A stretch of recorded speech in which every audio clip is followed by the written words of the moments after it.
presque tous les propriétaires de Kia Venga signalent des problèmes avec la suspension. Premièrement, ils prêtent unanimement attention à la suspension rigide, conçue pour les autoroutes européennes et qui, dans les conditions routières russes, réduit considérablement le niveau de confort.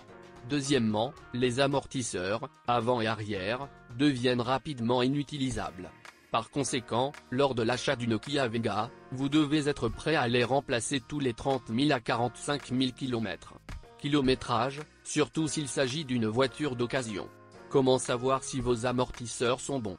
Si, en appuyant sur le capot, la voiture oscille une fois, alors ils sont en bon état, mais s'ils continuent à osciller, les composants doivent être remplacés. Divers problèmes surviennent périodiquement dans le mécanisme de direction, panne du cardan de direction, problème dans le fonctionnement de la direction assistée électrique. De plus, le système ESP perd parfois la position centrale du volant, problème électronique, mais ne fait finalement pas tourner le volant. Cette panne peut être traitée en la reflasée chez un revendeur agréé. La Kia Venga est équipée d'un moteur assez puissant, transmission manuelle 1.4.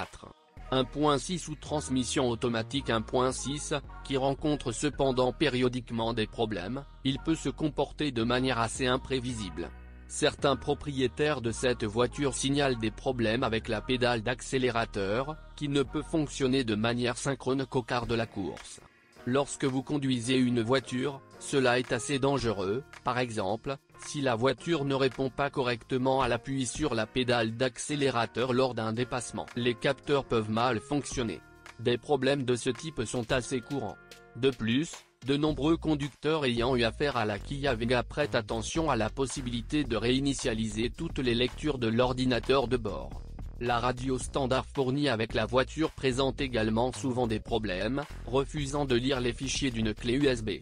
Conseil, pour éviter les problèmes, testez la voiture avant de l'acheter, ce qui aidera à identifier les problèmes potentiels. La plupart des passionnés de voitures se plaignent de l'intérieur de la Kia Venga. Malgré le fait qu'il soit assez spacieux et que les sièges soient moelleux et confortables, les propriétaires de voitures ne sont pas satisfaits de la finition intérieure. Le plastique bon marché produit un grincement désagréable, qui peut être gênant lors d'un voyage. Cela est particulièrement évident dans la zone où le panneau avant fait interface avec la vitre, ainsi que dans la zone du mécanisme de ceinture de sécurité. Afin de résoudre le problème, un collage de surface supplémentaire est nécessaire. Le siège conducteur ne s'abaisse pas, ce qui le rend peu confortable pour les conducteurs de grande taille. L'habitacle est très bruyant, surtout lors de la conduite sur des routes accidentées.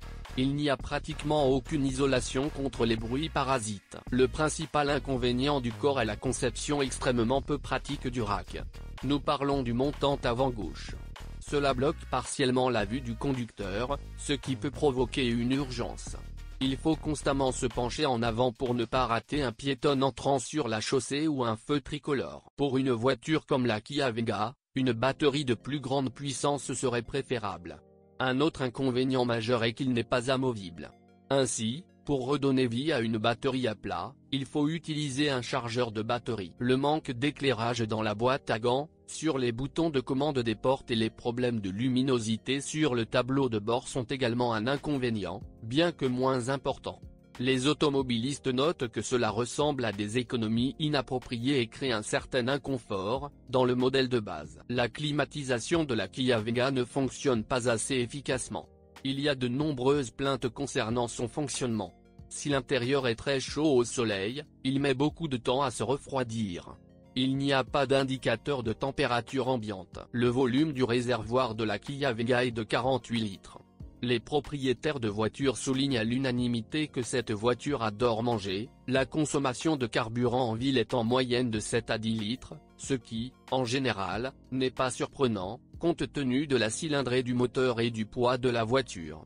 De plus, la Kia Venga est très pointilleuse en termes de qualité de carburant. Ses spécifications techniques indiquent que la voiture peut être remplie d'essence de qualité 92, mais en pratique il sera bien préférable d'utiliser de l'essence de qualité 95.